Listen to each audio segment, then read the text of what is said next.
Naam, mtazamaji, huyo ni Dr. Luana akiwa anafanya mambo yake. Bwana, nimeweza kupata wakati mwingine wa saa mzuri kabisa kuweza kumtembelea Dr. Luana ili tuweze kuzungumza mawili matatu. Kama ambavyo tunafahamu, siku ya Jumapili kutakuwa kuna dabi ya Mzizima, dabi kati ya Simba pamoja na Azam pale katika uwanja wa Amani Complex. Dr., habari ya saizi? Salamu alaykum. Walaikum salam kabisa Dokta. Naona ulikuwa unafanya mambo yako hapo.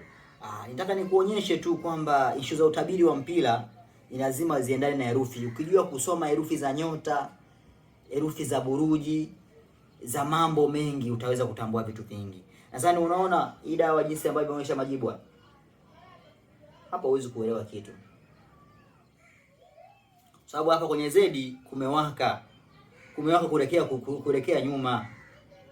Kwa haya ni matokeo ya baina ya mechi jinsi itakavyokuwa. Kwa Azam anafungwa goli 1, 2, 3. Kuna magoli matatu hapa. Anisikia shehe? Huu ndio utabiri wa mechi unavyofanyikaga. Ndio maana kuna watu wanatumia chura kwenye kutabiri mpira, wanatumia nyoka, wanatumia njiwa. Kama kipekee na iko kombe la dunia nini ile? Katali kule alikuwa anatumia nini? Njiwa wale. Njiwa si paka, si ni kutabiri mpira, anapewa chakula. Anatabiri mpira. Kuna vitu vingi vinaweza kuvitumia kwenye kutabiri mpira. Ni kama system ya maisha. Kama ambavyo umesikia juzi hawa watu kuna mtu kapita njia ya Mbeya kwenu huko. Kafanya nini yule jamaa? Naam, kwa taarifa ambazo tunazo hapa Bongo na ni kwamba kuna baadhi ya watu wamekuwa wakifanya vitendo vya hovyo wakiweza kuiba nyeti za wenzao. Sasa Dokta, hizi nyeti zinaweza zikatumika kwenye masuala mazima ya kisoka ili timu iweze kupata matokeo? Shekhe, mpira ni uchawi. Mpira ni uchawi na sio uchawi tu shehe. Asalamu alaykum. Nakupigia baadaye. Anasikia shehe? Shehe, mpira ni uchawi.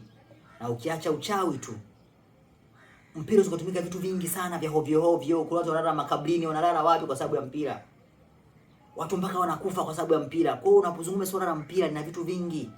Nyeti mbona zinatumika vizuri tu? Nyeti zinasimama. Nyeti inatumika kama nyeti inavyosimama. Mtu atakayepiga atakayetaka kushinda basi na yeye yule golikipa akasimama kwenye ile milingoti ya kudaka mpira. Ndio maana kuna mabomba yanaachiwa, golikipa mwenyewe anakimbia. Kabla kutomlema ile goli la wazi kabisa. Alichokutana nacho kwa golikipa anajua mwenyewe. Ndio maana hivi vitu hivi wanasemaga ngoma, wanasema upele usiokuwasha unapata shida ya kukuna wa nini? Ukiona ngoma inavuma sana unajua inataka kufanya kupasuka. Kuna mambo mengi sana kwenye ulimwengu wa kiroho. Kama huyajua hayo mambo hauwezi kuelewa. Lakini sisi ambayo tupo kwenye haya mambo tunajua uchawi ni nini na unafanyaje kazi. Shehe, naomba nikupe story moja. Kuna wanaume wengi wanasumbuka, wanalia sisi hatuna nguvu za kiume. Hakuna mwanaume ambaye ana nguvu za kiume, lakini wengi wanaosumbua ni majini. Wengi wanasumbuliwa na majini, asilimia kubwa wanasumbuliwa na majini. Kuna wanaume ambao uwezo wa kuperform wanao, lakini akishamuona tu mke wake anakuwa na hasira naye. Akirudi tu nyumbani anakuwa na hasira. Jini subiani, mahaba. Shehe, uwezo kuperform ukiwa na jini subiani ni mahaba. Ni jini mharibifu, ni jini mnyanyadamu. Hamna mwanaume hana nguvu za kiume, lakini wengi sio kusema hana nguvu za kiume. Mtu ashakunywa madawa kibao ya nguvu za kiume, lakini wengi wanapambana na majini. Hata wadada wengi wanasumbuliwa na majini. Dada unakuta dada hana hisia kabisa za kike. Yaani zile hamu za mapenzi hana. Mtu apati watoto. Hizo ni changamoto ambazo watu wanakutana nazo watu wengi sana. Lakini mauchawi ambao yapo. Issue za uchawi zipo zinasumbua watu wengi. Kwenye topic yako ile swala la mpira. Si ndio? Ndio kabisa. Zungumzia swala la mpira, si ndio? Naam, hapo umeweza kuzungumzia nyeti kwamba zinaweza kutumika kwenye masuala mazima ya timu kuweza kupata matokeo. Sasa swali langu mimi ni kwamba hizi nyeti ni mechanism gani ambayo inatumika mpaka nyeti ikapelekea kuweza kumpatia mtu matokeo katika masuala mazima ya mpira, wakati sisi watazamaji tunaona watu wakipambazuana, watu wakifanya ya kwao pale katikati ya uwanja.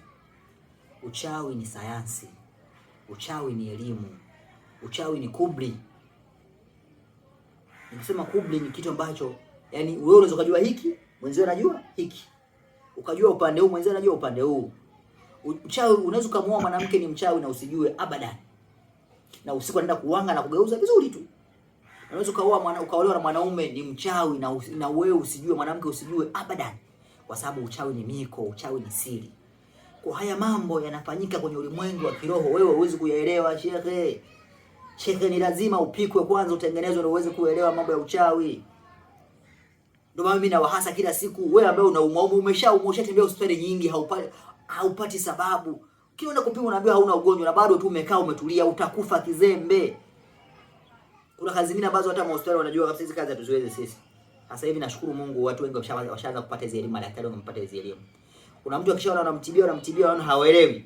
Anambia kataribu upande wa pili kwa sababu wanajua wameshaanza kuona nguvu ya sisi matabibu. Heshima yetu inakuja.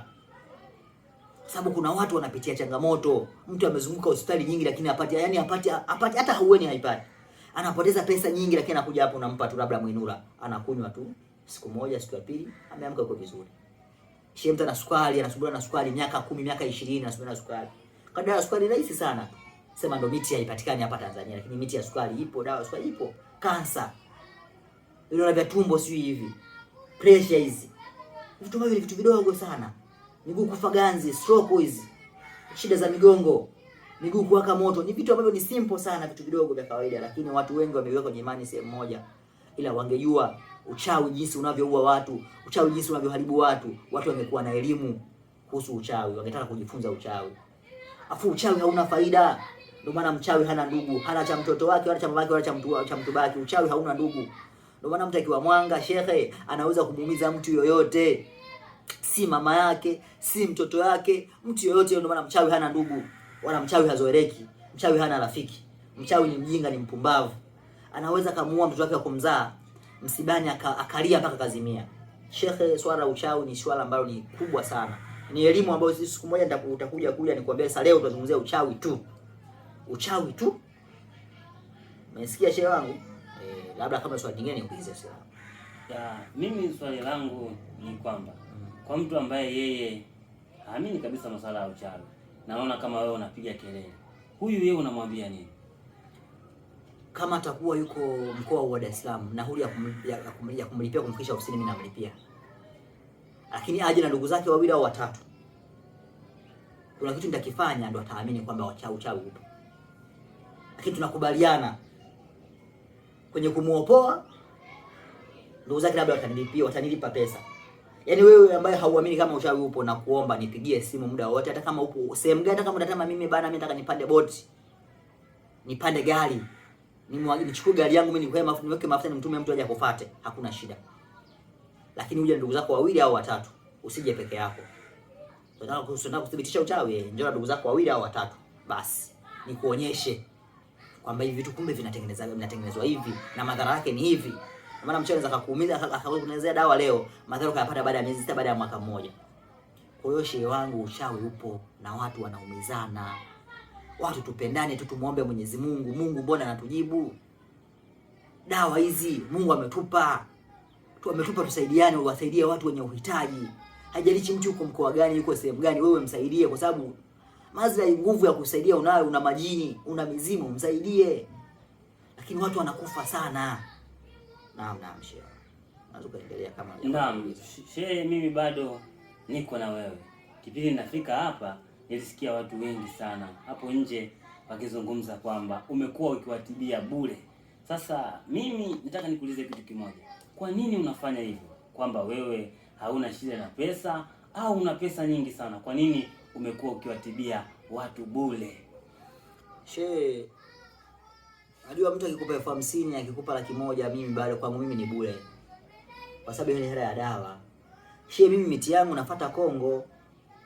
Ukimwambia mgonjwa tu hapo aende Kongo kuletea huo mti, hiyo hela hana.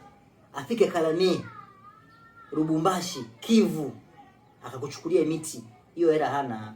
Kwa hiyo mtu akikupa 20,000, 50,000 ni sawa sawa mimi ni bure tu. Wenyewe wanajua tu kama ni kama nawasaidia.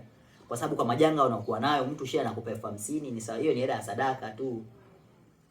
Kwa sababu mimi nafanya kila baada ya miezi mitatu nafanya tambiko, ninanua ng'ombe wawili na chinja. Sasa umenipa 50,000 hizo, si hela za kununua hiyo ng'ombe kuja kulisha majini. Sio hela kunifanyia mimi kwamba mimi unanipa hela mimi nifanye maendeleo. Ndio maana kazi ya utibabu ni kazi ya kuwasaidia watu. Utibabu sio kusema unafanya kazi ya utibabu kupata hela. Lazima uwe na mitego ya uchumi vingine vya kuongezea kipato. Hii ni kazi kwa sababu ya kusaidia watu. Mtu 50,000 kazi yake unakuta inakuwa vifaa vya 200,000. Utamwambia kupe shilingi ngapi sasa? Kupe 200,000 ya vifaa, kupe tena na ile nyingine. Inabidi umsaidie tu shehe. Kwa hiyo hicho unachokifanya ni wewe mwenyewe unaamua kufanya hivyo ama ni maelekezo? Ni maelekezo shehe wangu. Tunafanya kazi kwa maelekezo. Naam, huyo alikuwa ni Dr. Luana, amezungumza vitu vingi sana, na cha mwisho Dr. Luana, ni kitu gani ambacho unaweza kuambia watazamaji wako? Tupendane na watu wengi tuwe na huruma, kwa sababu binadamu tumegeuka, tumekuwa wanyama. Binadamu hatuna huruma. Wewe una matatizo, kimwendea ndugu yako anaenda kukutangaza badala ya kukusaidia kustiri kama ndugu yake.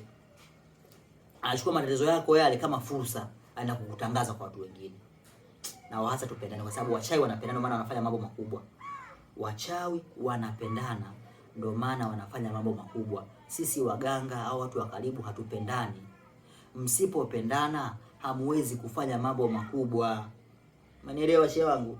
Tupendane, tuwe na umoja na tushirikiane. Unapomwona mwenzio na matatizo, mstiri na umfichie madhaifu yake, ili kesho na kesho kutwa kihama uwe na cha kumwambia Mwenyezi Mungu. Naam, huyo ni Dr. Luana anamaliza kama kawaida yake ya kwamba tuweze kupendana. Na kuhusiana na wapi anapopatikana Dr. Luana, basi ni Kimara Bonyokwa, na namba zake basi sisi kama Bongo 9 tutaweza kuziweka hapo chini. Mimi niseme kwamba sina la ziada kutokea mwanzo mpaka mwisho hii interview, ambapo leo niliweza kumtembelea Dr. Luana. Kwa nami presenter wako wa siku zote Rich Mo TZ. Lakini kabla sijakuacha mpenzi mtazamaji wangu, ningependa nikuombe uweze kugusa alama iliyoandikwa subscribe ili uweze kujiunga kwenye familia hii ya Bongo 9. Mpaka wakati mwingine kwenye mambo mazuri kama haya.